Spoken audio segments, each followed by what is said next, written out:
Hari Om and warm welcome to everybody this beautiful morning of Navaratri. Yeah, so as we always do, let's begin with a beautiful prayer which is offered by Shri of Chinmaya Vidyalaya, Nagapatnam. So let's all sit straight.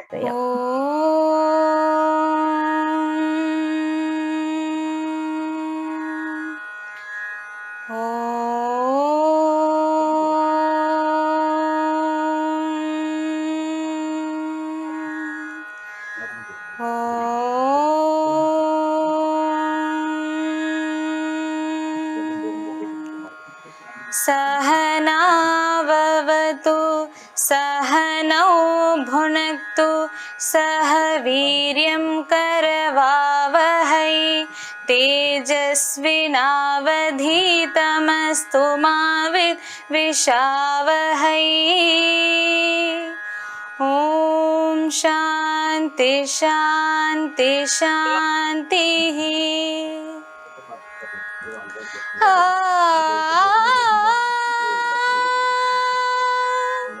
शरणं भव करुणामयि कुरु दीनदयालो।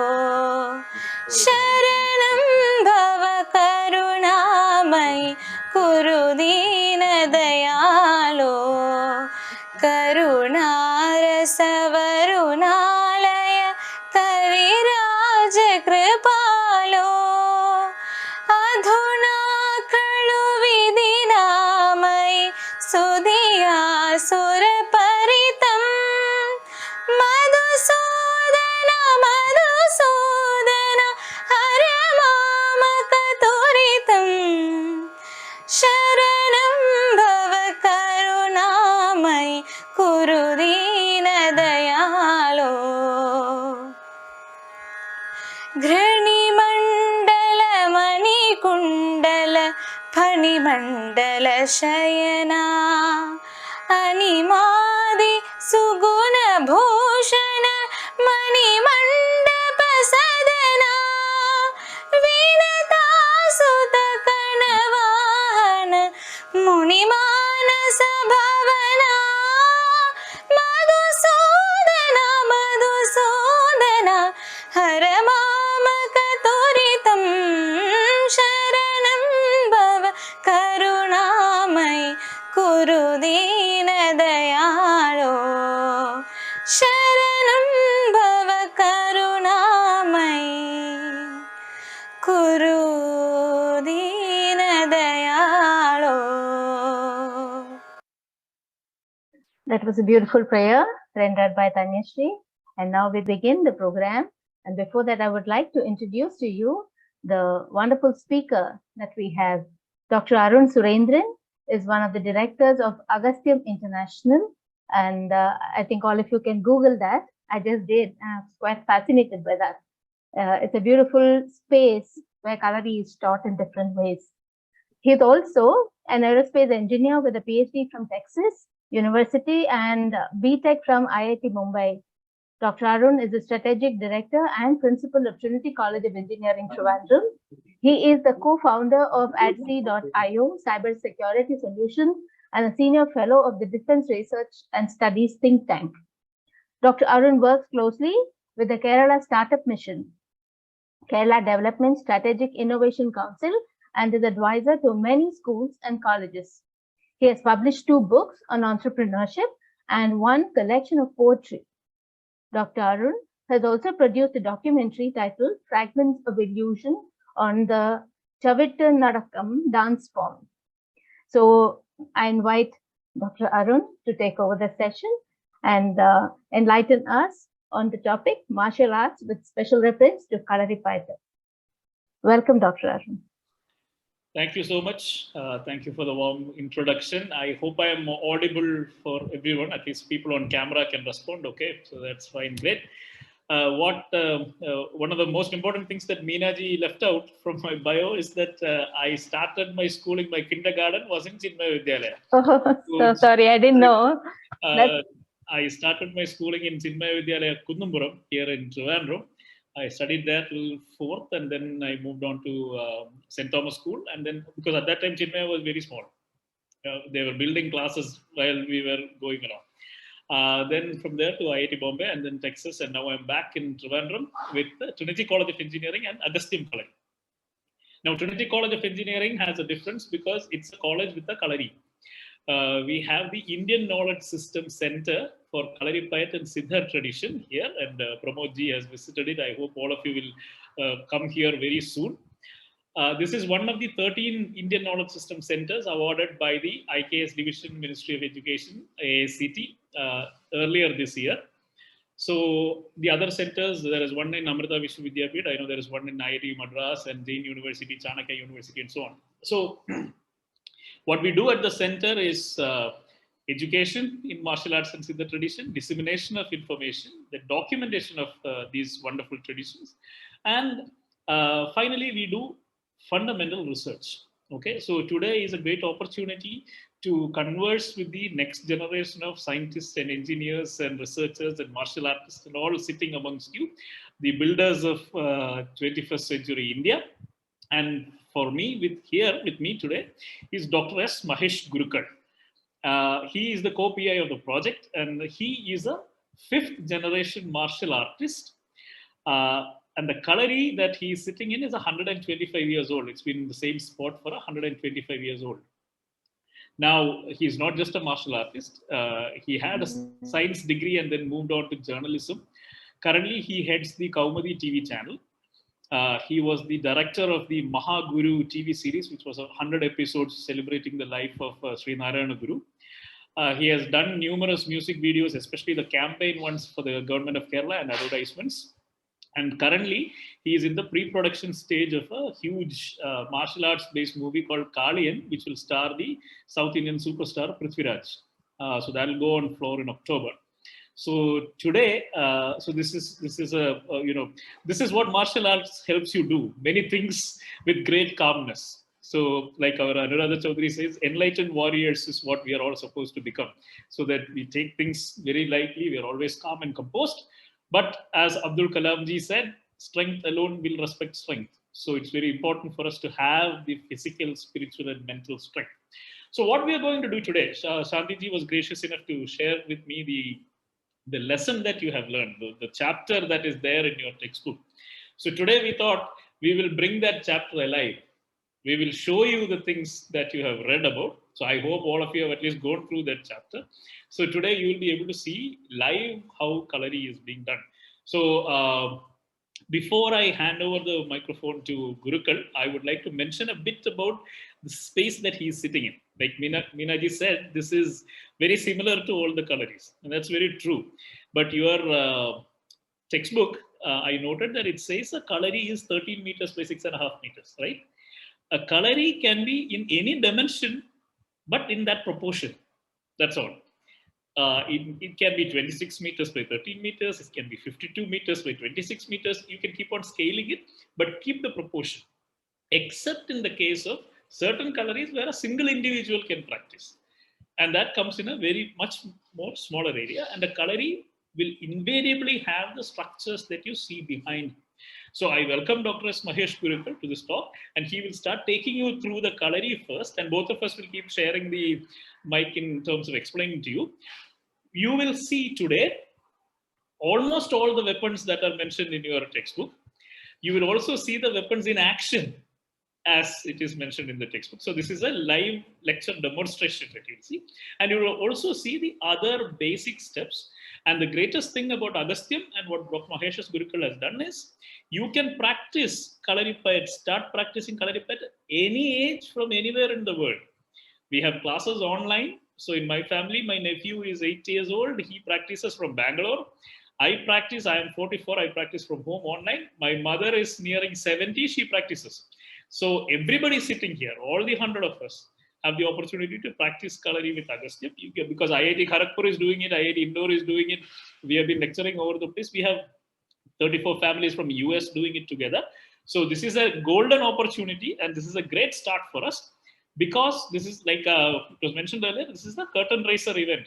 October 7 and 8 is National Martial Arts Mela. It's the first martial arts Mela in the country. It's in Trivandrum. Please do come. participate. At least the schools which are in Kollam and Trivandrum should definitely make it. We'll have wonderful displays of almost all the martial arts from India. We have 4 teams flying in just to perform for us for those 2 days. We'll also have the Indian Army. The Know Your Army display will be there in full. We'll have the Coast Guard. We'll have the Kerala Police Cyber Dome. We have the ISRO. So you can come here and see the greatness of our nation and the basis of martial arts from which all of this stems from. So this is my own personal welcome to each and every one of you to come to us October 7 and 8. You can watch us in nmam.in, namam.in, National Martial Arts Mela.in. This is their annual event. So this is the first edition. I hope to see many of you here. Even if I miss out on personally inviting, I'm just saying, please do come. So with that, welcome over to Dr. S. Mahesh Gurukkul. Mahesh. Namaskaram all.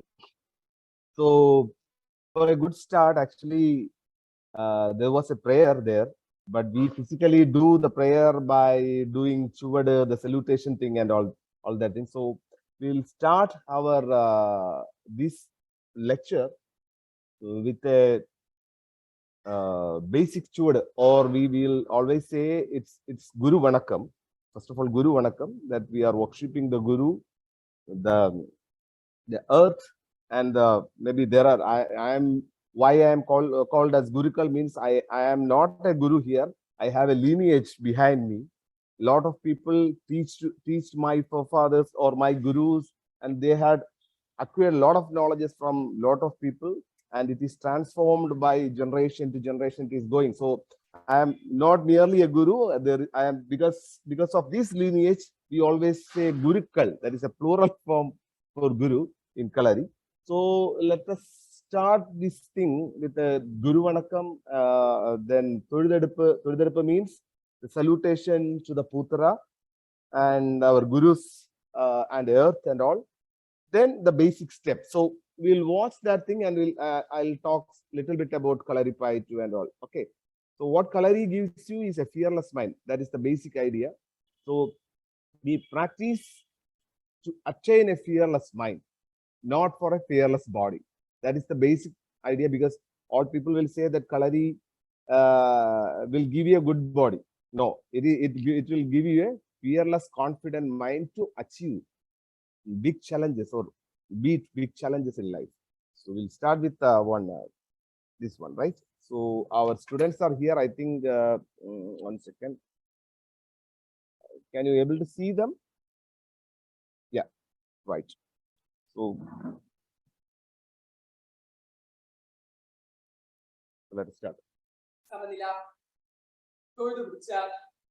ശിരസ് നിവർത്തി വലം കൈ ഇടനെഞ്ചിലിടം കൈ പുറകിൽ വലം കാൽ മുന്നോട്ട് വെച്ചാൽ വലം കൈ മുന്നോട്ട് നിവർത്തി 3 തവണ ഗുരുക്കൽ നൽകിയിൽ വെച്ചാൽ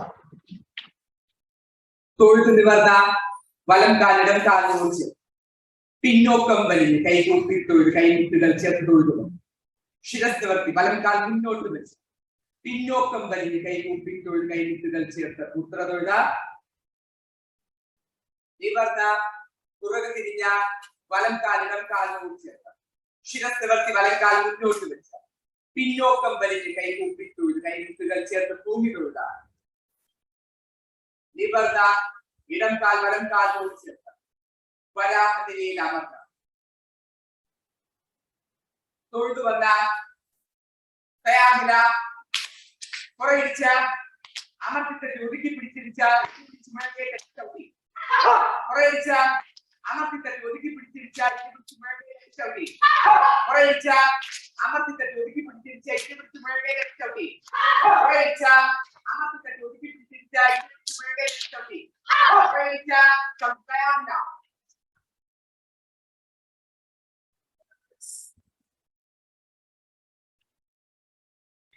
So you can imagine if all your classes started like this.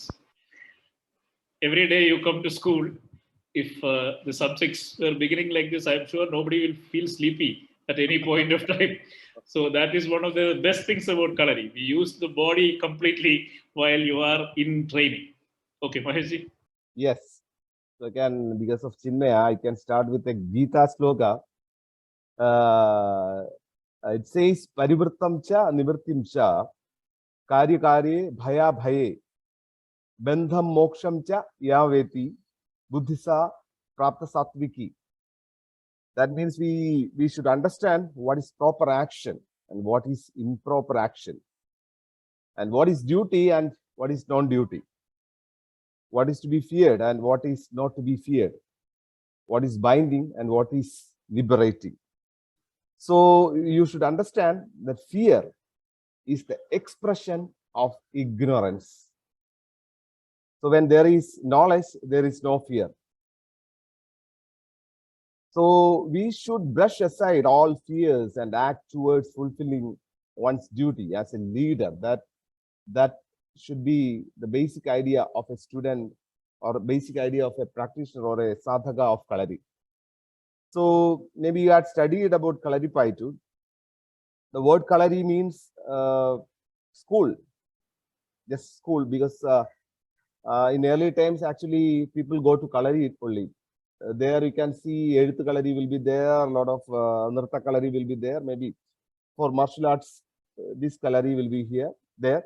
So Kalari, the word Kalari means school only, and Payattu means the fighting skill. So it is a school that teaches Payattu or fighting skills or the great South Indian martial art. As we know, actually man is a learning animal. We try to learn about the whole world. He or she wants to understand the whole universe, about people, gadgets, maybe about films, gossips, etc. So we have so many opportunities and mediums for learning today. Just in your mobile, you have all the informations inside. If you Google for any information, you can get it. But how many actually learn about their own self? That is the most important learning. So how much can I understand this universe?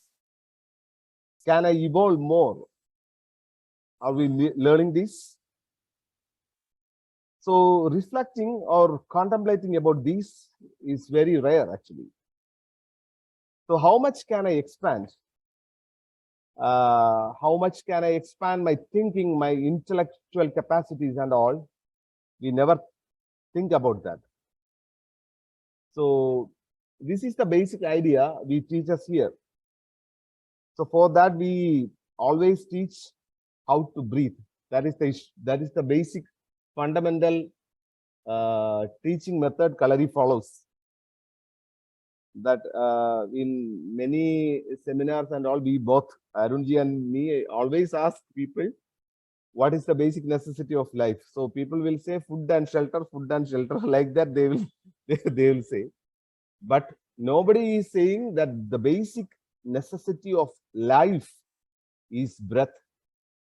Nobody never says. And the surprising factor is nobody knows how to breathe properly. I can ask confidently, how many sitting here can confidently say that they breathe correctly? Anyone? No idea? We think we are breathing correctly. We don't know. We know that we are breathing, but we are not properly breathing. That is the basic issue, because we are doing some kind, what you call this clavicular type of breathing we are doing. Real breath is what you call tummy breath or diaphragmatic breath. And we can try, all students and everybody can try. You keep your palm on your tummy. Then when you start intaking, the tummy should come up. Take a long breath. When you exhale, it should go down. This is actually a proper mode of breathing, because when you start focusing on breathing, what will happen is it will complement your life. That is lifespan. Lifespan means health. We always say in this introductory talks, we always say about a concept called breath per minute. Did you heard about breath per minute? No? Yes. That is, in 1 minute, how many inhalation, exhalation you are doing decides your lifespan. You can check different animals. For example, rat, in 1 minute, it will take 180 times inhalation, exhalation process will happen. And the rat's lifespan is 2 years. Dog has a breath per minute of 60 times. It is like, maybe you had seen dog breath, like that, right? So 60 times it is inhaling and exhaling in 1 minute. And the lifespan is almost 15 years, you know. Which is the biggest lifespan animal? Do you know? Anyone? Write it in the chat box. Yeah, it's tortoise Make or some turtle. guesses. Tortoise. Yeah, it's tortoise. In 1 minute, tortoise will be having a breath per minute of 2 to 3 breaths it is taking in 1 minute, and the lifespan is 250 years.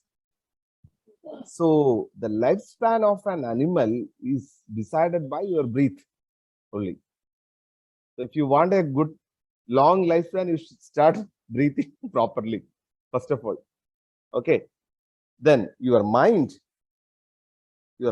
is controlled by your breath only.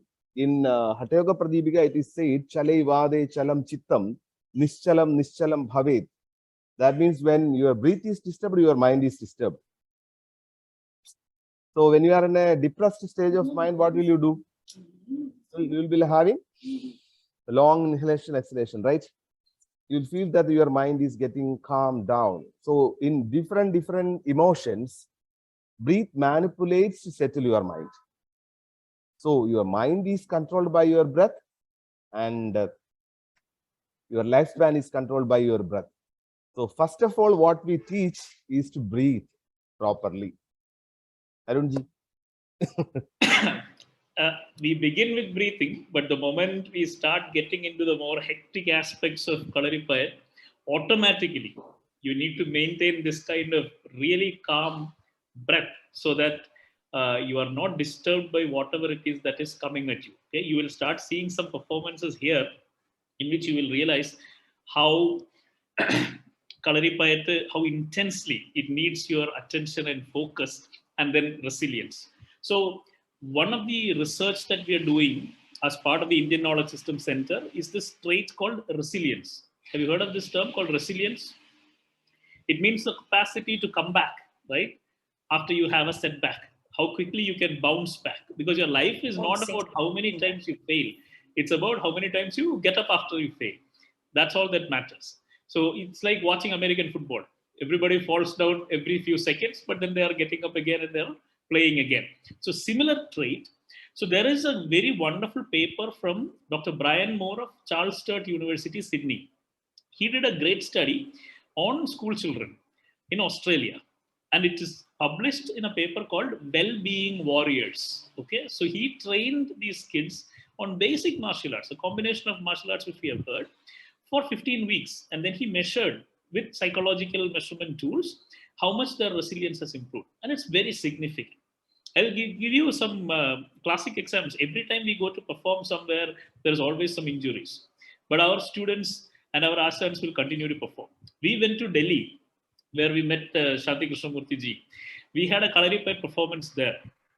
And during the performance, the two girls who were sparring, sword and shield, one of them got cut with the sword on her ear. But she continued to perform. Nobody noticed it. You see, she continued to perform. We could hardly notice it. Exactly. And she finished the performance. We had the curtain call. We bowed everybody. And then we took her to the All India Institute of Medical Science, and she had 2 stitches in her ear. She came back.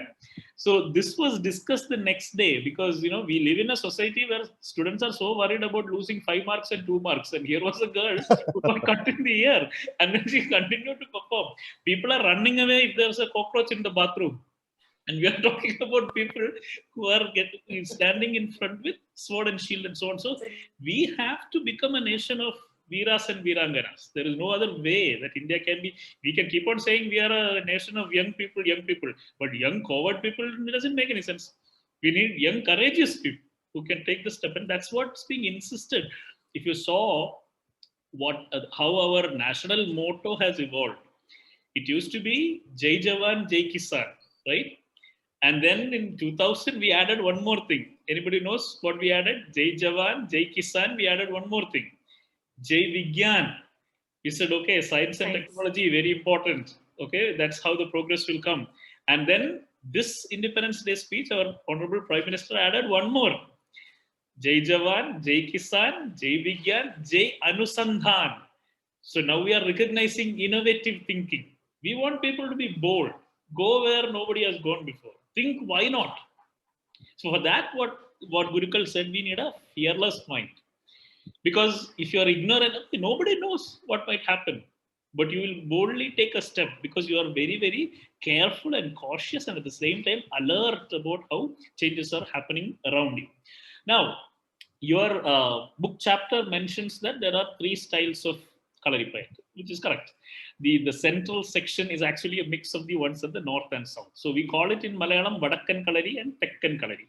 Tekkan again is a word that is a Sanskrit word Dakshin. Dakshin is Tekkan when it comes to and the center one is Madhya Kerala. We call Madhya Kerala, correct. Yeah. So the northern Kalari, I know your textbook also correctly mentions it. They trace their lineage all the way back to Parashurama. Parashurama taught it, and then everybody came. Tekkan Kalari, which is what we practice at Agasthyam, we have a lineage that goes all the way back to Paramashiva. And very curiously, your chapter, with an exclamation mark, it mentions it's not only boys who learn, but also women have learned, as if it is something very remarkable. But if you look at the lineage, Paramashiva's first student, he taught it to Umayal, Parvati. His wife was his first student. So she then taught it to Kartikeya or Subramanya or Murugan. And then Murugan taught it to Agastya. And from Agastya, the entire southern Kalaripayattu style lineage comes. So all the way up to our Agasthyam Kalari also. We follow the same thing. So I'm sure you're all very keen to find out about the weapons that are being displayed behind. So Mahesh, if we can show a couple of them. You can already see there is a Gada. Yes. 2 Gadas are there on his left side. But people always wonder why an engineering college has a Kalari. There is so much of engineering that goes in making these things. For example, all of you in first year, if you come to BTech, you will learn this thing called turning in a lathe. The amount of effort that goes into turning a Gada, if we can bring the Gada closer, we can see it's a very heavy weapon, but it is beautifully turned so that it gets that shape. So similarly, we'll start showing you weapons one by one, and then you can understand. I saw all these things mentioned, the deer horn, sword, shield, urumi, everything. So one by one, we'll start showcasing to you each of these weapons so that you have a clear understanding. Please feel free to stop us at any moment and ask for any clarification that you need. Okay? Mahesh. And even the techniques, what the self-defense technique we teach is also an engineering to channelize the energy of the opponent to make him down or something like that. Anyway, I'll show you a very small stick. This is, we call it as Kuruvadi or Muchan Vadi. This is the basic thing, that the first weapon that we are giving. And maybe you had seen the basic steps and all in the first demonstration. So the students will be like, they will come to Kalari, they will start their Mayurika. Mayurika means to condition their body. They will do a lot of exercises. After that, they will start training on the steps, basic steps. There are Ottachudu as well as Kutachudu. So people will learn Ottachudu, like we have 12, 13 or 16 Ottachudu here. So different kind of movements and what we call like movements are choreographed in each and every steps. After that, we will move to Kutachudu. It's a more complex steps we move. Then after that, we will come to the weapon. So the first weapon is what we give is Muchan Vadi or Kuruvadi. So I'll show you one Kuruvadi Payattu. That there is a small guy, his name is Adarsh, and another one is Abhijit. Adarsh actually had participated in Khelo India. This is Adarsh. He participated in Halo India and he's a national champion actually. Hi, And this is- Adarsh. Hi, Hari hi. Om, Hari Om. Hi, Dharan. Okay, hi. So there is another, his pair is Abhijit. So they will show you how they can use the Kuruvadi. Yes, okay, right. You can do that.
Though there was no sound coming, I hope you. Yeah, but it's amazing. Brilliant. Yes. I think all of us should give a round of applause to these children. Come on, put your hands together, children. Mahesh, it'll be nice if we can, when the performances happen, if we can switch to the other microphone so that some of the sound comes. Yeah, I removed. Okay, great. Now, see, about Adarsh, 26th, we went to Chinmaya Vishwavidyapith for a performance. And from Trivandrum to Chinmaya, the road is a very long, winding road. And poor Adarsh, throughout the journey, he was having severe motion sickness. So by the time we reached Chinmaya, he was thoroughly dehydrated and exhausted. And all of us were thinking, okay, let him take rest. It's almost impossible for him. But not only did he perform everything that was assigned to him, but he performed them spectacularly well after getting around 90 minutes of solid sleep. So this is the kind of physical sense that you get, that you have to perform. Part of it is I have committed to do this, so he'll do this, and he'll make sure that the body adapts. So that's the kind of training that comes when you go through such kind of a system. Okay, Mahesh. Yes. My mind gets strengthened. So actually, we do not have the time or orientation to think about how to develop this fearless or vital capacities. That is the basic issue. So how does Kalaripayattu helps here? Along with different techniques, it teaches us how to live. It teaches us life skills, help us towards warrior mindset, to be fearless, to face crisis, or to lead a society. And most importantly, to respect your enemy. So Kalari used to teach these. So basically, I can state three benefits. That one is a warrior mindset Kalari can provide. Second one is a fearless mind, and third one is the awareness part. So what is warrior mindset? Actually, warrior has to fight under all circumstances and help his or her society. That is the warrior. That is the title that we are giving if he is fighting for the society. So that is his dharma. So it does not mean walking around with sword, shield in today's life. That is not I am saying. But leaders are those who face all kinds of situation in life without panicking or flattering. They should face all these situations. So a leader is in fact a warrior always. So warrior must be focused, disciplined. He should be aggressive. He or she fights not for themselves but for the benefit of others. That is the major thing. So we examine the history of Kalaris, we find that heroes and heroines or Veeras or Veeranganas come from among warriors. They defended their society. That part we have to understand. And we can go through the Sangha literature. There are a lot of people who were the leaders or warriors. Over a time, they are transformed into gods and worshipped. So it was the part of our culture. There was a Veera Yuga here. It is praised and proclaimed in Sangam literature. Maybe you can Google about Veera Kallu or hero stones. My movie on Kaliyan is based on this angle and subject. So you can just search Veera Kallugal. So that is the strength given by Kalari, and it is the extraordinary skill to face life's battle. So there should be a fearless mind. For attaining a warrior mindset, we need to be fearless. Although I think Swami Vivekananda pointed out, fear leads to all kinds of miseries in the world. And fear is the root cause of all the mental struggles and agonies. So fearlessness brings clarity to life. It brings courage to move ahead in life. So Kalari train you to become fearless. Each practice in the Kalari brings about this fearless attitude. Pains and injuries don't bother you. As Arunji stated, that Raga's incident happened in Delhi. So we are training the students in such an attitude. Always he says, let the storm come and thunder ramble, we should stand steady to fight. That is the mental strength of Kalari provides. And next thing is awareness. Kalaripayattu is more than a martial art. It has an equal spiritual element about our consciousness. So it's the path for getting to know ourselves. Knowing ourselves is knowing all of creation. That is the most powerful knowledge we can attain. I think, Arunji, we can move to Neduvadi, the bow staff, so that you can give a small... Right. Yeah. See, during the stage of evolution for man, naturally we remain hunter-gatherers for quite a while. And then we took to using stones and sticks, right? We say, even now there is that saying that when everything else is exhausted, we'll go back to stones and sticks. So one of the first basic weapons that human beings used was a stick. And from the stick, we evolved into the use of a bow staff or the long stick. It's called Neduvadi in Malayalam, but in Tamil Nadu, Silambam itself is an entire martial arts in itself. Silambatam, this long stick. Silambarasan is a big star also, I understand. So Silambam is what we are going to demonstrate next. There are two of them there who will show you the basic fighting techniques using this long bow staff. Okay, Mahesh, if you can have sound, it will be good. Yeah, it's there. Right. Start.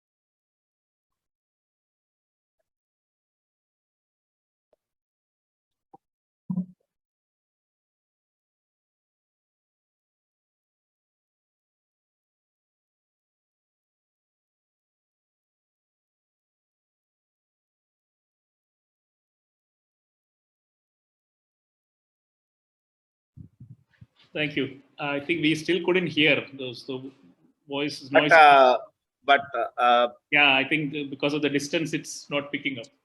Maybe. And I think I'll call Vishnu Ashan to demonstrate Silambam. Yes, that will be correct. Yes.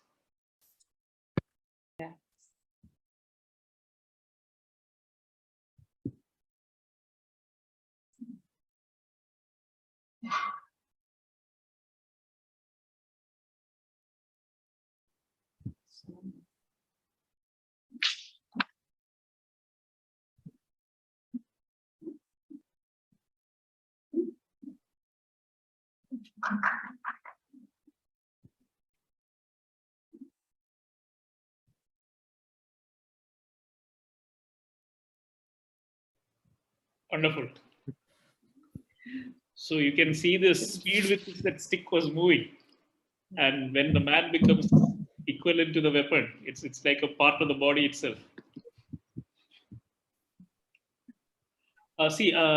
One of the things that is mentioned quite often and very correctly, and the movie Eda Mariv also made it very famous, the story of Bodhidharma. Was a prince, a Pallava prince from Kanchipuram, who became a Buddhist and then traveled all the way to northern China. It's mentioned in your chapter as well. And he took Kalaripayattu from here to China, and then he had fundamental works written there in Chinese language.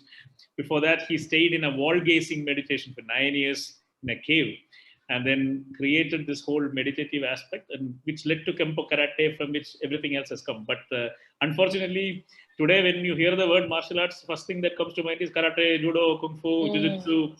All of them have come from basic Indianness. For karate, the word itself, it has to mean hand, bare hand techniques. Bare hand technique, yeah. Bare hand techniques. So karam is a word that is there in South India and Sanskrit as well. Jujutsu, you have all might have heard of Jujutsu, right? Jujutsu, the warrior, it's all Yuddha, the same root which became Jujutsu. Dhyan became Chan, and then it became Zen. So everything language wise also traveled and got adapted, but now everybody knows about Shaolin Temple, very few know about Kalaripayattu. But one of the things that I want to dispute about the textbook is it says Kalaripayattu is on a decline. It is not. So that is something that you can all write in your assignments. It's not in a decline. In fact, the number of Kalaris is going up, and our own Kalari is now training 650 people. So online and offline from all over the world, and the interest is always growing. Every week we are starting a new batch as people are becoming aware. IAS officers are training with us. The IKS Center in Delhi. Dr. Arun, you can pass that blame to us in schools. In schools, it's slowly coming up. It was completely declined in schools. I mean, the games like cricket, basketball, volleyball, all of them took an upper seat, and the traditional games, our Indian martial arts, all that took a back seat. Now there is awareness created with the national education policy. Probably they are blaming themselves. NCRT is blaming themselves for that. We are expecting Kalaripayattu in Bharat Krida. Anyway, Anurag Thakur, it is coming up. Right now, it's absolutely coming up. That IKS Mela was an eye-opener for us. They're bringing back everything back to that. Now, we are very much delighted that we can little bit inspire about Kalari there. You are all the pioneers. Now you are all going to lead all of us, help us out with how to handle these things. Yes, exactly. We teach in 5 schools here in Trivandrum, live classes. We go there and teach, and we keep on adding schools as well, including lower primary kids. So from that age, if you can start having the flexibility and balance, you can imagine what direction you can go in your life.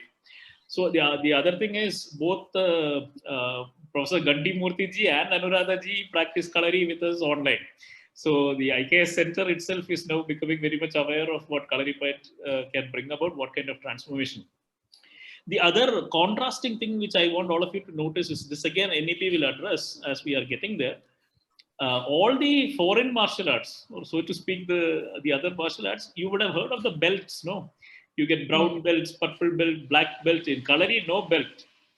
Kalari training is lifelong training. You remain a student, your progress is at your own pace, and it's a peer learning system where the Ashan himself is a learner. There's one Gurukkul, and then Ashan learns, and Ashan teaches to the other people who are coming up. The Shikshakas are coming up from the lower grades onwards, but we are never going to conduct an exam for 150,000 people together and say, oh, you are good, you are bad, you are A grade, B grade, C grade. No, each human being is unique with their own potential. Let them travel at their own pace. And this peer learning system is in fact known in the world of education as a Madras system. And now, because Madras is where it was noticed, and it then went to England and America, and then it became the American system. And then we are bringing it back now to improve our own education system. So there are no examinations. You learn at your own pace, you set your own goals, and you have an individual chair or your customized path of learning through which you will take up the weapons and go on. Okay, Maheshji, next. Okay, next we can perform, I think, Kalaripayattu from here. Actually, Kalaripayattu is the basic flexibility strengthening technique what we are practicing. So entire body, entire joints, entire movement, like entire body will be like flexible for this thing. So for attaining this kind of flexibility and what do you call endurance, we have to practice daily. We always say Anabhyasta Visham Vidya. Then we are not at all practicing, your Vidya is a poison for you.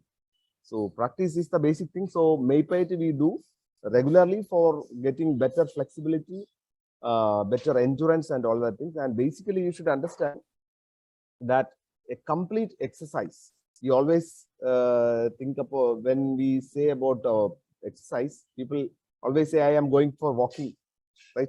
People say that I am walking, but a proper physician or a doctor, if examines and asks what is your physical activity, and we are saying that we are walking regularly, then he will write it down as almost sedentary. This is not a complete exercise. Because you should understand, as Arunji mentioned, Homo sapiens evolved as hunter-gatherers.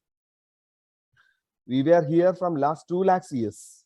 Homo sapiens evolved from last 2 lakhs years, and we mostly evolved as a hunter-gatherers. So hunting means we should run, we should use all weapons, we should climb trees. So like that, we evolved something like 1,90,000 years until Neolithic age. There actually what happened is the agriculture, this kind of agriculture system happened, and we started limiting our physical activity, and maybe like we started lazy or something like that. Now we are almost sedentary because we are in the bed, we are standing up. First time we will be starting looking at the phone. Then what we will do is we will go to the car, we go to the school, or we go to the office, we sit there. Then we come back, we watch TV, then again bed. So the physical activity is almost sedentary. So you should understand our genetical memory is this hunter-gatherer's memory. That is the basic issue that we are facing. So, and everybody should understand that there are 4 kinds of exercise which gives you a complete exercise. 4 kinds of exercise you should do. That one is the cardiovascular exercise or aerobic exercise that addresses your heart. It's a continuous exercise format which consumes more oxygen. That's why it is aerobic. That's why it is aerobic. So it addresses your heart, the strengthening of heart. That is cardiovascular exercise. Second one is the resistance training or muscular exercise, which addresses your muscle structure. Because your old age and your young age is decided by your muscle strength and shape. When we say muscle, we are immediately will think about gymming and this bulk muscles and all. But muscle strength is a must for maintaining your figure, look and all, your youthfulness. So that is very important. That is this cardiovascular, then resistance training. The third one is actually the flexibility exercises. And the fourth one is the body balancing exercises. So these 4 exercises, if you are doing in a regular basis, then it comes to a complete exercise format. So we are happy to say that Kalaripayattu gives these 4 kinds of, it is a mix of these 4 kinds of exercise. So you can actually watch how Kalaripayattu happens. I'll just turn my camera, right?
Brilliant. That was really, really brilliant. That was a 10-year-old, 20-year-old, 30-year-old. So I know. age, Amazing. age is just a number. Yes. Yeah. So, I wish they bring in some practical aspects into the subject. That will make it more meaningful for children. yeah. No, I think one of the biggest drawback we have now is the lack of experiential learning. So we are just confined everything to the books, and students are told to fear questions because they are supposed to have all the answers, and the questions are all raised by the teachers or the examination body and so on. But if you look at India's traditional system, the student used to go to the teacher and keep on asking questions. And only when he or she has met enough teachers, asked enough questions, then they decide on, okay, this was the person who gave me the most satisfactory or interesting answer, so I'll pick him as a teacher. We have completely reversed the system where no choice. No choice. And I can just point out some more points about Kalari. Basically, the evolution of martial arts. Already you had done something, some informations are there in your textbook, but martial arts have existed since the beginning of human culture. Actually, in India, especially in South India, Kalaripayattu was a lifestyle that was formed centuries ago. More than a healthy physique, it was meant to create a courageous society capable of withstanding crises. And Southern Kalari worship Agastya, and he is considered as the creator or guru of Tekkan Kalaripayattu. As there are, and Arunji had mentioned, there are 2 or 3 kind of styles of Kalari here. And Northern style has this kind of endurance, flexibility, and it is classic. But Southern Kalari is an aggressive form, and it learns more about the pressure points in the body. So Agastya, as you know, might be is mentioned even in Rig Veda. That is about the Vedic period is 500 BC to 1500 BC. So Rig Veda is the foremost Veda, and he is mentioned in Rig Veda. That is 1500 BC. From 1500 BC itself, he is mentioned in a lot of literature. Whatever literature you or epic you can watch, everywhere you can see Agastya. He is in these Vedas. He is in the Upanishads. He is in the Ramayana, Mahabharata. You can see Agastya. So he is always and anywhere, everywhere we can see Agastya. So and that's why Kalaripayattu is considered to be the oldest martial art form in the world. Around 2000 years of history is almost documented, and we can find words similar to Kalari in Sangam literature works like Agam Padal or Puram Padal, or even the Tirumurugattuppadai that mentions Muruga as a warrior. So we can see the word Kalari. It is mentioned several times in this text. So as you have seen, our basic practices begin with Chuvadagal or steps with the full body movements. Then we move to Kaipor or bare hand fighting techniques. Then we move to the weapon training. So you have seen the Kuruvadi or short staff. Then we move to Kathara or knife. Then Neduvadi. Then we have axe or Kantagodali. Then we move to sword and shield and urumi. After that, what we'll learn is the marmas or pressure point in the body. So it is said that there are 108 marmasthanas or pressure points in the body. So The warrior learns these in depth. From here, we move to Marma Chikilsa or Siddha Chikilsa treatment or healing system. So it's a well-rounded education. You should understand there is no other martial art have this kind of healing systems in the world. They're all martial arts, but this is a full-rounded education because it is something like it's a martial art. It teaches you to love your enemies and it protects your society as a warrior as well as a healing Vaidya or something like that. So it is not merely to protect the society, but also for the health and wellness of the society. It's about caring the people. That is the unique of Kalaripayattu.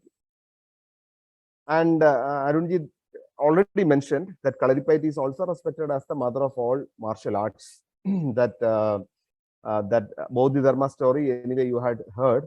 Paramaguru of Zen Buddhism. He actually initiated Zen Buddhism. His name is Bodhidharma, and he took this martial art, this beautiful martial art, to Shaolin temples in 5th century. He was a Pallava king, and he was being attacked by his brothers because of throne clash and politics and all that things. He was being attacked by his brothers. So he went to the woods. There he found one Buddhist nun. Her name was Prajnatara.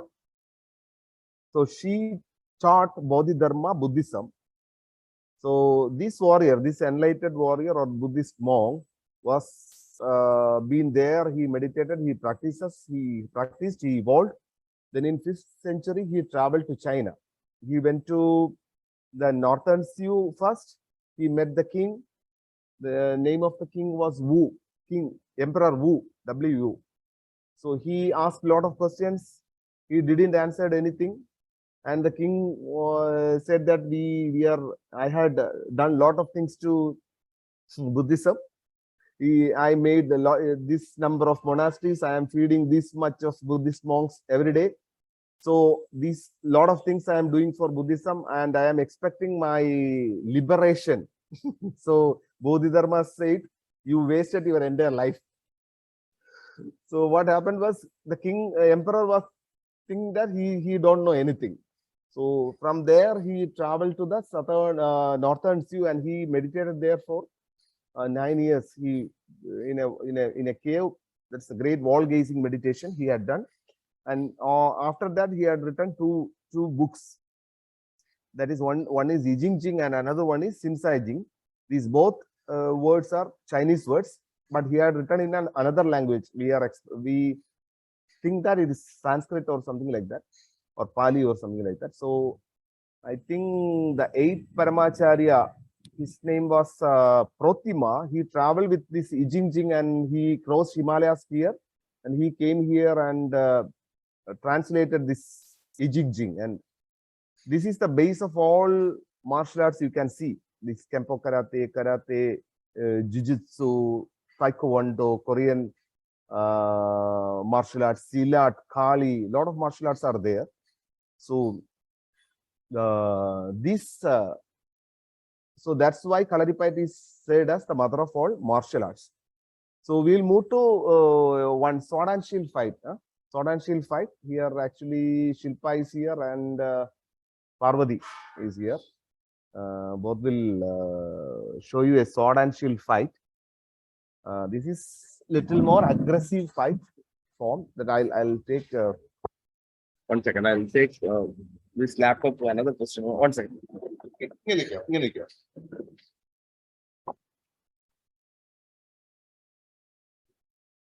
Someone can pin now. Okay, sorry.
I really wish you heard the sound as well, because that makes a lot of difference in the performance.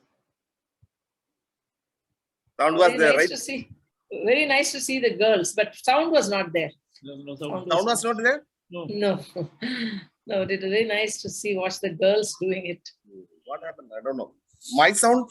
Yes, Your sound is perfectly clear. Then why? I don't know. Yeah, the only weapon sound was not coming. No idea. Yeah, I'll show you the sword and shield that they performed.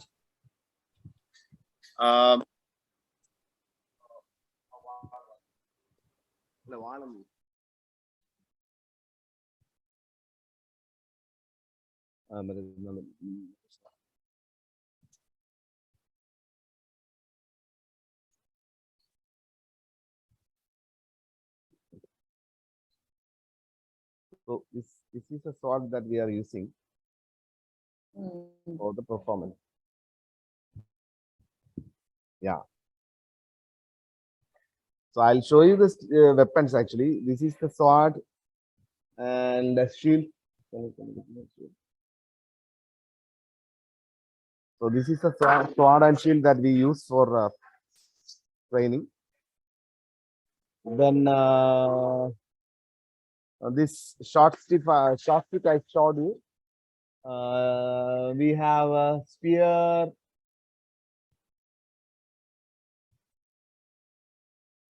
This is spear actually. We use spears to fight. Always we call it as Marabadicha Kundam. That means spear and sword and shield. Like that we fight. Then we have this one. This one is Man Kombu. You have seen this? This is their book chapter talks about this. Their book chapter talks about this. This is Man Kombu. This is an effective self-defense weapon as well as a what do you call it? It can be used in it can be used very well. This is Man Kombu, and usually this thing. This weapon we can see in Silambam or Tamil Nadu martial arts. We used to see. Then this is long stick. Maybe you had seen 2 fights, something like this height, like 5 feet height. We are using a long stick. We'll fight with this, and we'll have some kind of movements also with long staffs. Then we use Hanuman's Gada. Gada. This is heavy actually. Heavy. We fight with this. We fight with this. This is purely wood. Yeah. So we fight with this. Then we have katas. This kind of knives we use for fighting. And very unique weapon I am showing is the flexible sword, that is Urumi, that is used in Kalari only. It is a long sword, something like this. So we used to do Urumi also. We used to this is we can only see in Kalari. This Urumi is very famous in Kalari. This is the only weapon that we can use. If you look at the literature from the time that the Portuguese landed, they have recorded that at that time all the religions, whatever the caste, everybody had Kalari. So that was basic education system. And they talk about men and women who walk around using the Urumi as a belt. Yeah. So this was the way to keep up your munda, but also in case of emergency, the weapon will appear. Yes. So quite an interesting tradition. These days, any idea, students, how we manufacture Urumi? It's one of the metallurgical wonders of the old world, just like the wood steel, Uruk, it also came from South India. Then it became Damascus steel and everything. But do you know how we can manufacture something that is this flexible, which can be thrown at a distance? We'll show you a couple of demonstrations, then you'll understand how flexible it is. But nowadays, we use the clock spring of grandfather clocks, the wound spring. That can be used very easily to convert into an Urumi, because that's always in a tempered steel position. So if you release it, it just goes one direction, you can throw it back. Okay. So So I think we can show Urumi Paitu or Yes. Urumi Paitu you are doing? Only Vishu. Okay. Urumi Vishu that. Urumi Vishu, yeah.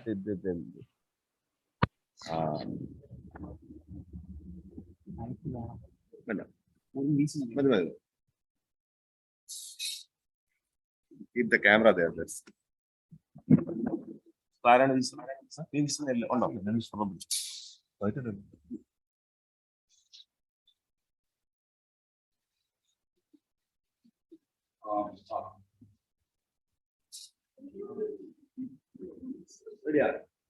Arun.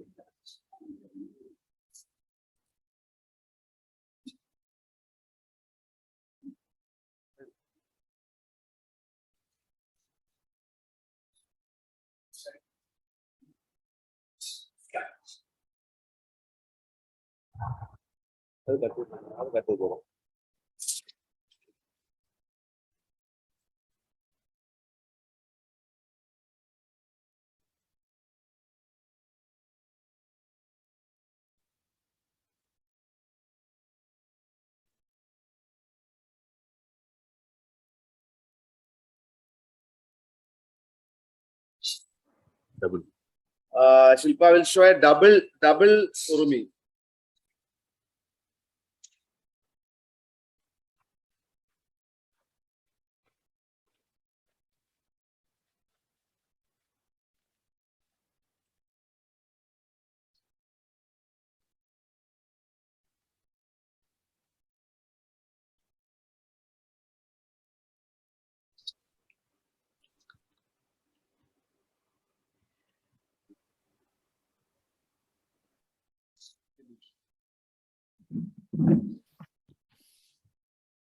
Very good. Very, very nice.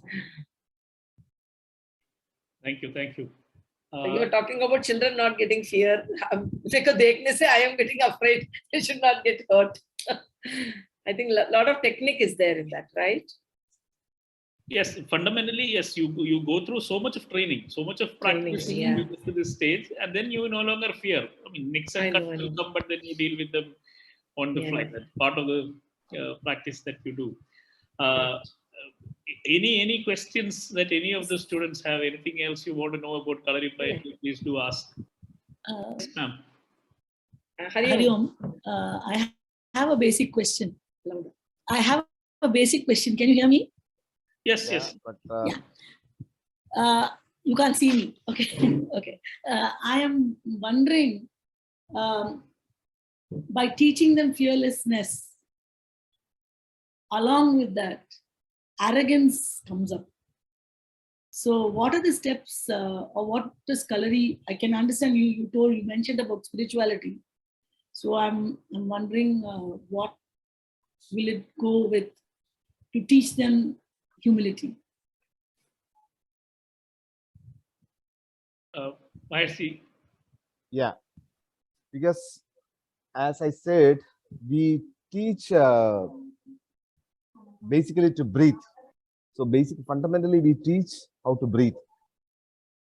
And when you enter the Kalari, there we are doing lot of salutations that we are doing here. Salutations means we start worshipping the floor, from the floor. Then in front of the Putra, we visualize ourselves, because these 7 steps are the representation of us, what do you call the chakras. And from there onwards, in each and every actions, we teach to respect. That's why I always say that Kalari is the only martial art who teach respecting the enemies. So, and it is a learning of ourselves also. That part that I had mentioned in the introductory part, that is a learning of you and the entire cosmos or the consciousness and all that. So we have a special program called Sampradaya, in which we create the teachers. So we sit together, we chant the mantras, we are trying to create opportunities to evolve, to meditate, to breathe. Lot of activities is happening. That's why we are aiming at this kind of that enlightened warriors concept we are walking towards. And arrogance is not there actually. Arunji, you can actually compliment Yeah, that. I like the way you said they are taught to love the enemy. Yes. Yeah. So I think when that concept is somehow brought in, they really because if you are gives them using, humility. I'll show you. Maybe I can show you some pressure point techniques. I can show you. If you are using your fingers itself in a wrong way, the enemy can die. Or if you are using your weapon in a wrong way, what we are using is weapons, right? So if you should understand that the weapon can hurt, can kill, or can protect. So which way we are going is the basic idea. So if you are using your fingers also, if you are hitting in some point, it's fatal. I absolutely love this question because it helps us to address a very fundamental point. Yeah.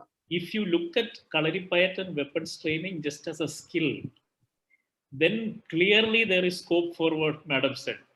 There is, I mean, you can become arrogant as you become better and better at this, and then you feel that, oh, now I have become master of the universe, I can do this, do that, let 10 people come, 5 people come. But what actually happens is a change in your lifestyle.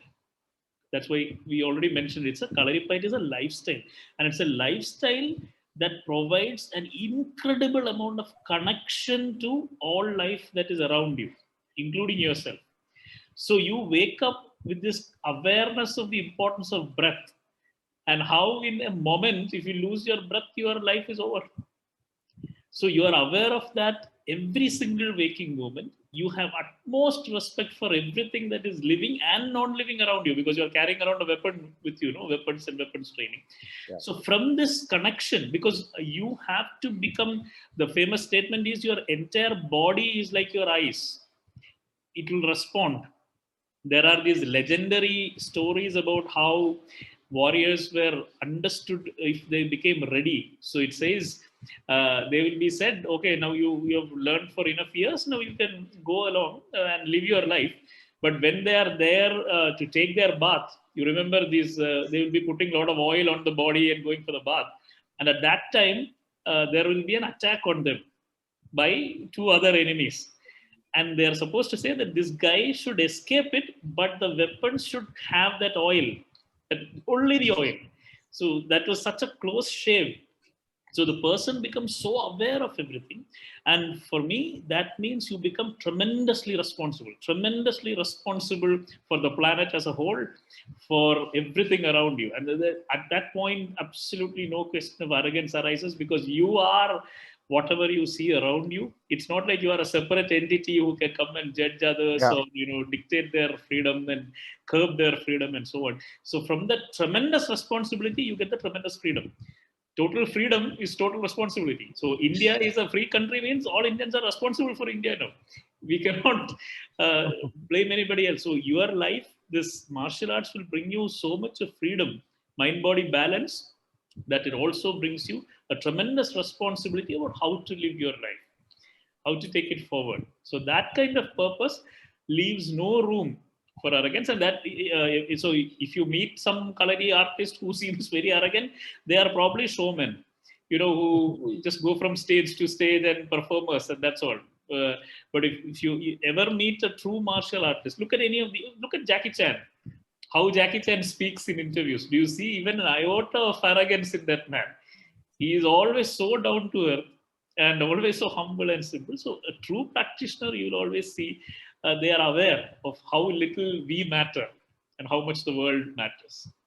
Yeah, I think it makes a lot of sense. The whole idea of now the new policy is also to remove the competitiveness and making it an accommodative one. You accommodate everybody when as you're in the journey of as a student, you need to accommodate everybody and carry forward. Any questions? I would love the students and the teachers sitting there. Yes, Swarna. Yes, Swarna, ma'am. Yeah. When I see the performance by the girls with Urimi, sir, I was thinking of Lati Katti and Dan Patta of Maharashtra. Is there any relation between these two? Like these are like very similar instruments. Yeah. Any historical connection in these two? No. Actually, the martial art always, inspire each other. Oh. It's just like a sanskar. So here we are using this thing, and it is unique weapon here in Kalaripayattu. So the inspiration can lead to a lot of things. Even there is a story about Unniyarcha.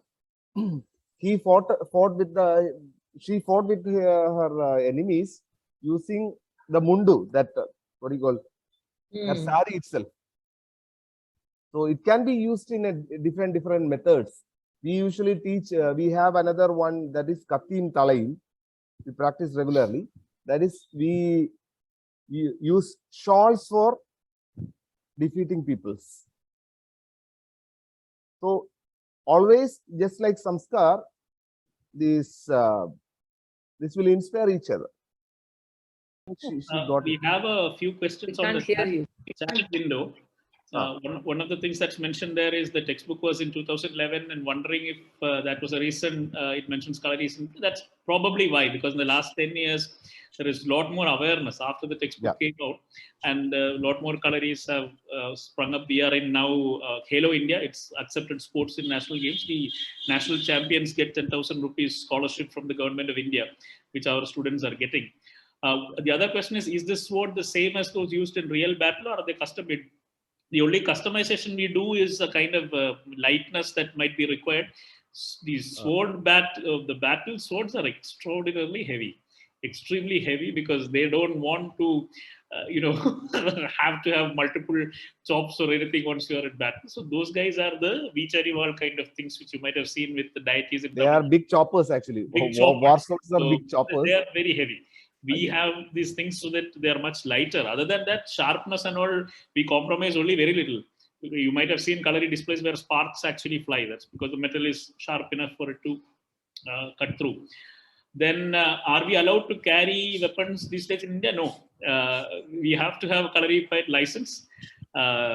We are a licensed Kalari. You have to apply for that. And we had a great experience coming to Delhi with all those weapons. We had to get Vistara permission. All of this was coming in luggage. From Trivandrum, it was okay, because in Kerala, everybody knows what a Kalari team travels with. But we had a lot of fun 4 a.m. at the Delhi International Airport when we landed up with all these weapons. And they asked us, what's in your luggage? We said, we have 12 swords, 6 shields, 3 flexible swords. Then they were asking, do you have any bombs? Do you have any guns? Are we carrying? So we had to take the whole thing out and spread it in front of them. We had to show the letters that says DSR for display. We had come to Delhi upon invitation. So we actually, this is another thing. Actually, we use this kacha for tighten your tummy. The core strength will improve when you use this. This is usually used in calories, and you can see the length of this kacha. See that? This much of length. This will be tied. Come on. Something like Dushasana. Just for information, Dr. Arun, their books are being rewritten now. Next year, they are going to study a new book. Brilliant. Yeah, the books are being rewritten. I mentioned. There's somebody posted a question asking, is it necessary to eat non-vegetarian for Kalaripayattu? Does it have any the diet, food diet and all of that? Actually, we didn't insist, but everybody, that is their take actually. We can't say that human race was once a vegan or vegetarian or something like that. I mentioned we were hunter-gatherers for 2 lakhs years. But our physiological features, if we are examining our features, we don't have canine tooths actually. Correct. Human body don't have canine tooths. If the animals, which is these carnivorous animals, only have canine tooths, first of all. Second, our jaws are movable. Left to right, we can move. Something like this kind of movement.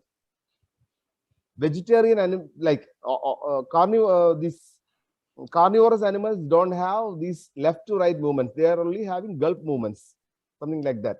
If we are examining a tiger, they will have a canine tooth.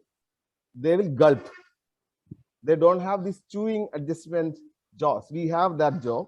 That means we are vegetarians. That you can check any vegan vegetarian like animals, something like cow or monkeys, they all have these jaws, and the length of our intestine is very long, which is again we are indicating that we are vegetarians. And in carnivorous animals, the length of the intestine is very short. And the only advice that I am giving is you should keep in mind that you are killing an animal and eating. If you want that, you can do that. If you don't want that, you can avoid. That's up to you. Yeah, that's I think this vegetarian argument will keep continuing because yes. only humans have the fire element. We learn to cook, so we have managed to make the non-vegetarian meat kind of like the vegetarian softness and things like that. So, in terms of kalari, there are no insistence on you have to go this, that. But the moment you start exercising and doing kalari, you realize that if you are on a vegetarian diet, you perform slightly better in terms of your breathing and control and so on. What's inside your body really matters about how you perform. I will show you how this kacha works. Yes. In the meantime, any children, any other question, please take advantage. We have such a fantastic presentation done by them today, and we have authorities here. Yes, sir, you can go ahead. Can you see me? Yes. Yeah. So this is actually a very good weapon that we are using. Somebody I'll keep my camera a little more.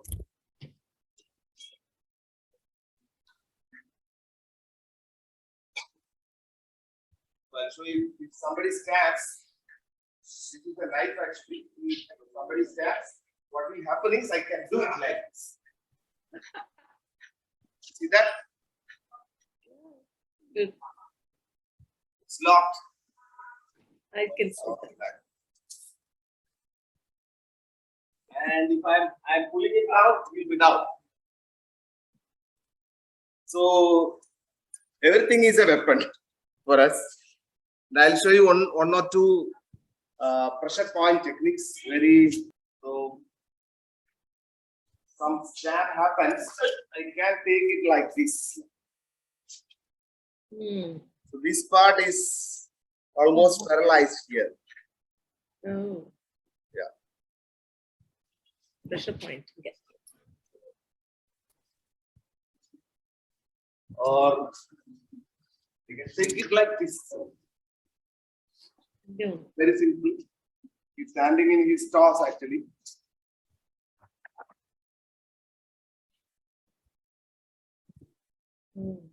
Just one small point which can control the entire human body.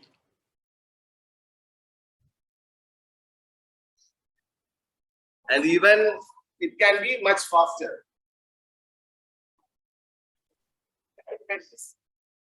I am taking this too.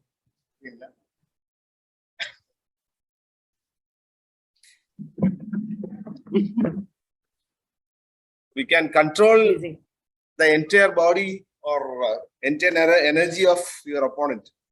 But only it gives me a feeling, Mr. Dr. Arun, that we need experts to handle this. You see, do we have our country has many experts to handle these things, to teach children the right way, is something which we are starting as part of the IKS Center. This was one of the reasons why an IKS Center was given for Kalaripayattu. We are starting a teachers training program because numerous centers are being run, numerous Kalaris are there. They go through this technique, but like you mentioned earlier, the pedagogy, the aspect of this, to standardize this, to make sure that you teach it in the right way, so that again this doesn't descend into just a technique of fighting in the society. It has to become a technique for the society. So we have developed a full-fledged TTC program, and part of the Mela, we will be launching that as well, so that people can come and get certified. Because we have about 28,000 schools. Exactly. CBSE, and anything that we do, I'm working on a school quality. I'm working as a steering committee member with CBSE. So one question that is in front of the apprehension is, how do we take it forward in the right manner, the right spirit, and the right deliverables? There's so many things. That's a major problem, even while teaching. The new syllabus is brought in mathematics. We don't have teachers to do it properly. So we work on training. I am telling you, we don't have teachers for even the old mathematics or Western mathematics. It is always dependent on the quality of the guru. So many people dislike subjects because they went through a bad experience or a bad teacher once. All of us love the subjects we love because of the person who taught us. The passion. Yeah, but then you see, Kalaripayattu handling all weapons and all of that, it may be disastrous. No, the mathematics not doing, they can only get a maths phobia and they will alternatively go for economics or science, commerce or something. But Kalaripayattu, if not taught properly, there can be accidents in the schools. Yes. So this needs That's what I'm concerned. I don't think we will bring in weapons training into schools. We will stick to the Chuvadu and Maypayattu so that and very shortly it will be an academic thing because we have grace marks, we have Jilla championships, we have state championships here, we have national championships here, and now it is one of the games in what do you call this Khelo India. Our kids actually, that the others went there, our 3 kids there went there and they brought 2 medals. So it is part of academic learning as well as we'll have job opportunities just like any other sports events. It is going on the academic path also. The future has to be planned. Yes, the blueprint and of the future has to be actually we had a couple of meetings with VC also. Chinmaya VC also. He was also there yesterday when we were demonstrating there, and Swamiji was very happy to see us. He's very excited. No, my only, I know you guys are doing a fantastic job, but one Agastyan Academy is not enough. Considering the population, that's what I am thinking about. No, that's why children, we are some of you should ask questions. I have some Mr. Srinath wanting to ask a question, but I would appreciate if some children, you have some questions. Anybody from the students? There is a question on the chat box from Chinmaya Vidyalaya Kasaragod. Yeah. So is Kalaripayattu martial arts plus philosophy? Like how yoga is physical discipline plus philosophy? Yes, the easiest way we talk to people is by calling Kalaripayattu as a dynamic yoga. You have much more vigorous physical movements, but the yoga aspect does not change. Your mind and body have to move together. You have to have your own relaxed breathing, and all the other meditative elements are completely preserved in Kalari as well. An expert Kalari practitioner will also be an expert in yoga because the kind of flexibility that is required and so on. So you can look at it as well, and we have all the philosophical aspects. That's why Gurukkul mentioned the Sambradaya that we teach. So we come through an entire philosophical system where there is absolutely no violence that is preached. It's extreme non-violence, acquisition of this as an art for yourself and for the betterment of the society, rather than for using it to directly make a living or commercialization or things like that. So actually, we designed some kind of programs also, something called as prana. It is a breathing based practice only for 1 hour. For maybe Arunji can explain it very well more, because these programs are designed by me, and he and his mother, his nephew, and all are doing different programs. So mostly with age, if we have never practiced either yoga or Kalari, it will be difficult for you to have the flexibility to have such movements. So that's where a gentle introduction will come through prana, and it is breath based. It's any age you can start practicing it. Then you get better at it, you become confident to move on to our Nalludal program, which is a bit more vigorous. And if you do Nalludal very well, you come to Nitya Kalari, which is every day you practice and so on. See, tomorrow the state government in Kerala is launching the massive month-long anti-drug campaign. And the inaugural event is here at Trinity College ground. We have around 1,500 school children from 30 schools who are coming here. They will be going through a 20 minutes of mass drill, Kalari prana based, okay? Because what we understand is we are not giving alternatives to kids. We are not teaching them how to channelize their energy, how to work together as a group in a productive fashion and so on. So here with Kalari, there is an opportunity because you begin to fundamentally respect your body and understand the potential. All of you saw the displays that were going on here. You saw how our Kalari students were performing. So there is that higher planes to which you can climb. And once you know that that's what your body is capable of, you will never get into something that will be abusing your body or weakening your body. So that is the message that we are trying to convey with the proper alternatives, things that you can practice and practice together, right? So there is a question here, Dr. Arun, about self-defense.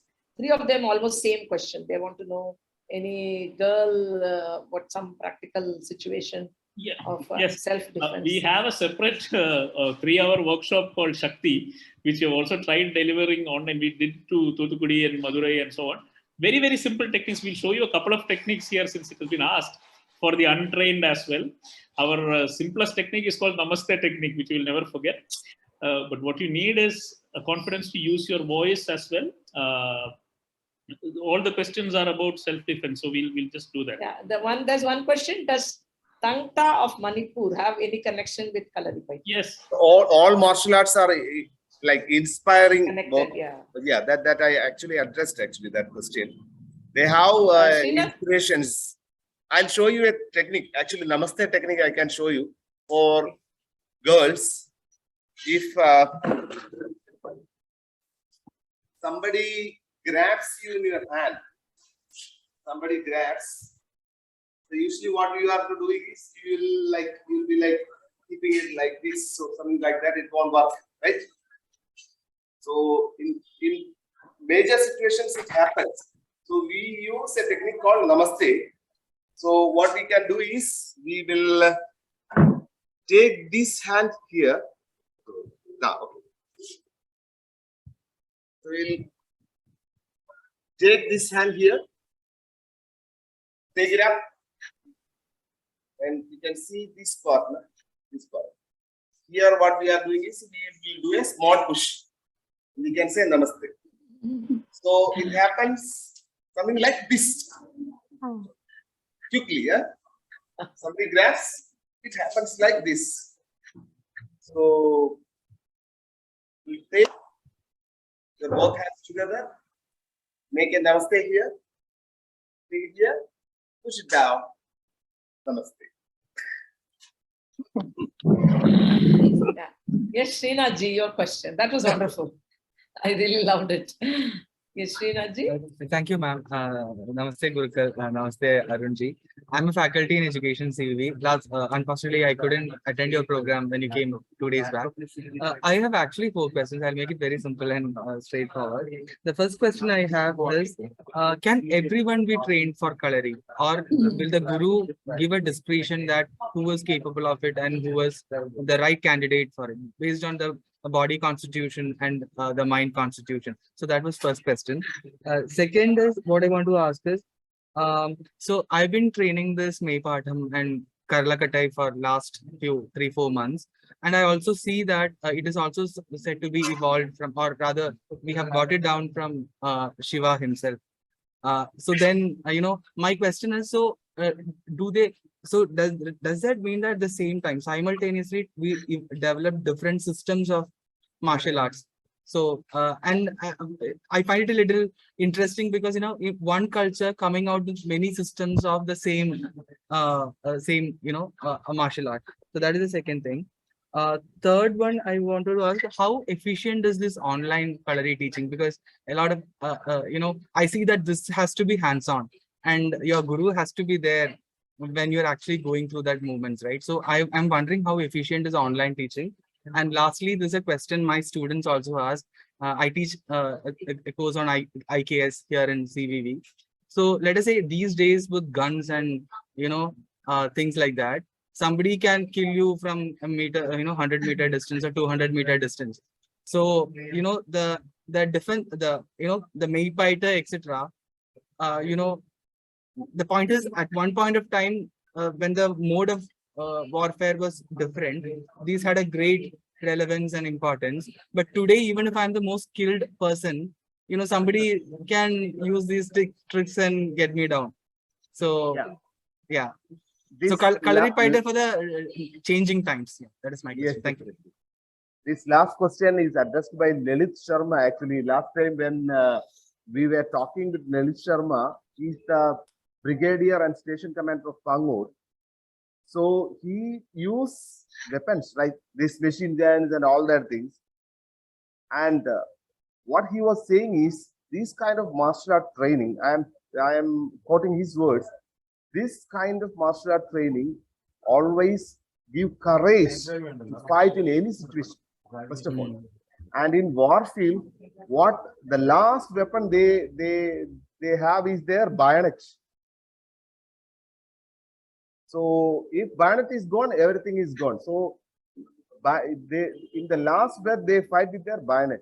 So Lalit Sharma was saying that the courage that you are getting to fight in any situation with any weapons and all. If we are walking, somebody is shooting from a sniper shoot or something is happening from kilometers ago, that is not up to its faith and all happens. But if you want to fight, if somebody is handling a, what do you call this, 1947, and you are in front of him, two things you can do. One is flight, you can run away, then he will shoot. And the second thing is fight only. There is a chance to fight. Always. That is the last question, and this answer he had given, we actually got from an expertise, and that he is the station commander and brigadier, and he had done a lot of wars and all. So he was saying about that. Anything to add, Arun? Yeah, Lalit Sharma ji is a Saudi Chakra winner. And we were quite surprised. We went to invite him for the Mela, and outside his office there is a 10 feet by 10 feet display of all the Kalaripayattu weapons, including the name. So we understood that we were talking to somebody who is deeply ingrained in this art, and this is exactly what he said. He said, in the end, when all the weapons are exhausted, you will come back to your basic martial arts training and the courage. So that's important. I'll take the first question that you asked is, can all be trained? Physical injuries, if it is manageable by that person, then maybe not everything they can do, but certain parts. For example, from CVV itself, we have excellent examples for that, for people who are, training with us, but not able to do everything. So, but about the mental acumen, yes, this is where the Gurukkul and the Ashan system matters, because as you keep on learning, there is a system by which people know whether you should be privileged to learn more, or whether your learning should finish at one point. For example, the Marma training of the pressure points will not start till you have gone at least 12 years in the martial arts training. Normally, Siddha say, Shishan endru 12 varsham partal. If you should observe your student for 12 years. Sheriyana buddhi avanikku irundadanal, if he has real wisdom to learn these things, then only you can teach. So that observance, that feedback, that is a relationship-based thing. Unfortunately, we only took the 12th standard aspect of it. Plus 2, we didn't think where this 12 is coming from. This is where the 12 comes from. And Shariyana Buddhi, we have to keep on tracking. So that aspect is very, very clear. The next question you asked was how the martial arts were borrowing from each other, and it seems to be the common characteristics and so on. Two reasons. One, basic human traits of, from the tribal time itself, we had to have training for, people to defend themselves or offend and so on. Second, it is only with the colonial mindset that it came about that you should completely destroy a system and then put a system on top of it. So we are talking about from Tamil Nadu, we'll borrow Kerala without destroying things that is in Kerala. No? We are enriching. Just as how Malayalam evolved from Sanskrit and Tamil, all the martial arts. So somebody who is practicing Mardani Khel in Maharashtra sees Kalaripayattu, oh, this can be done. I think Shanti Krishnamurthy ji will remember at the IKS Mela exhibition, we were starting to interact and do exercises together with the Bharatnatyam team that had come there. Absolutely, absolutely. I think basically, I think Srinathji, it is our Indian, that's a culture. That's a beauty of our culture. We never demean anything. Yes. That's a beauty of our culture. And that's why everybody coexisted. The various dance forms coexisted. The music forms coexisted. And various martial art forms will coexist. I think that's amazing. Yes. Indianness is that. And you should understand this Shiva, this particular Shiva is not a physical form. All things come from Shiva means this is not a physical form. So, I think a very recent webinar we were telling them that there is the Muslim Kalaris and the Christian Kalaris in Kerala. Hanifa Gurukkul's Kalari is there. Numerous Christian Kalaris. Basically, once the British were cracking down on the Kalaris because they saw that this was where the Indian defense was coming from, it was the church-related Kalaris that kept it alive, kept Kalaripayattu alive, because they never thought something would be brewing there. And now we are reviving it back. So then they were asking us, so then what do they do? What do they worship? Is it Shiva there? And so on. So the answer was there, whatever it is that they are comfortable with. No? Your religion can have its own basis for running the martial arts system. The system is something easily adaptable. So this is about human health and betterment. Now the third one you asked is very particularly to me about online training, because I am an online student. Though I live in Trivandrum, I cannot find time to go all the way. So 6 o'clock in the morning, I do it online with video. The way we have structured the class makes the difference. So there are only 10 people in a batch, so only 10 Zoom windows, and the Ashan will come with the demonstrator. So you'll have somebody who is watching you, and you have somebody to watch. So it's very much individual attention is provided, and we go with our pace and so on. And it's a highly interactive class that happens. But all of us periodically go and take correction classes. I mean, we can go physically to meet the Asha, and if something is not getting corrected online, we can always go to the multiple sessions. So that combination works very well, but regular practice. Otherwise, 99% of the people I meet, this is the excuse. I cannot come to the Kalari, therefore I'm not learning. So I'm saying, no, start online Kalari, and then you can stop that excuse and then come whenever it is convenient for you, come and take an offline correction class and so on. So I think that was a wonderful thing. Hearing you was so inspiring, absolutely inspiring for me. Meena, do you have some children talking about this 1 hour session we had? Or they are a teacher? Nobody can talk about it. We really had a very lively session, Dr. Arun. It's amazing. Subarna, would you like to thank the resource person? Yes, ma'am. I'm Subarna of class 12. I'm from Chinmaya Vidyalaya, Nagapatnam. It's a wonderful session. I have learned many things in this online session. It will be good. It continues to our next session. Thank you for that, sir. It's a very amazing session, sir. I think, Meena, we have our dear Swami Anukulananda ji here. So he's our resident director, Chinmaya International School, also a member of our education cell. Swamiji, you can give the final touch and then we will close. Namaskaram. Hari Om to all the resource people there. It was beautiful attending your session.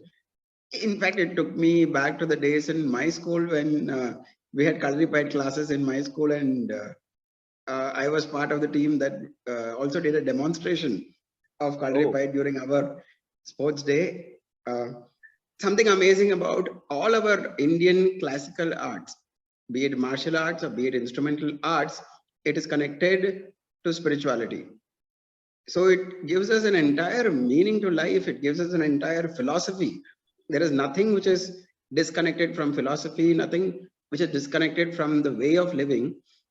So anything we take in our country, it becomes holistic. It makes our culture rich. It makes our personal life rich. And that is what is most beautiful about everything that India has produced and given to the world. So thank you to both our resource people who so beautifully demonstrated many different techniques and also explained to us so many beautiful things. From my side, I was also interested in knowing what are the meditation techniques that Kalaripayattu as a martial art teaches the student, which will be different from what the philosophical meditation arts will teach us, but then that we will take it up in some other session. So thank you very much, Shanti Amma, for organizing this beautiful session. So thank you for organizing the whole thing, Meena Amma and the education cell. Hari Om, thank you. Thanks, Swamiji. Thank you. Thank you once again to all the students and teachers who joined this program. Thank you, Arunji. Thank you, Maheshji. And Swamiji also is happy to see that Swamiji was also there. Thank you so much. Thank you, Shanti Amma. And I don't think children could have got a better understanding of this entire Kalaripayattu because of the demonstrations and so beautifully narrated and explained by both of you. Thank you so much. So, shall we close with the Shanti Path? Om Purnamada Purnamidam Purnat Purnamudachyate Purnasya Purnamadaya Purnam Eva Vasishyate. Om Shanti Shanti Shanti. Hari Om. Shri Gurubhyo Namaha. Hari Om.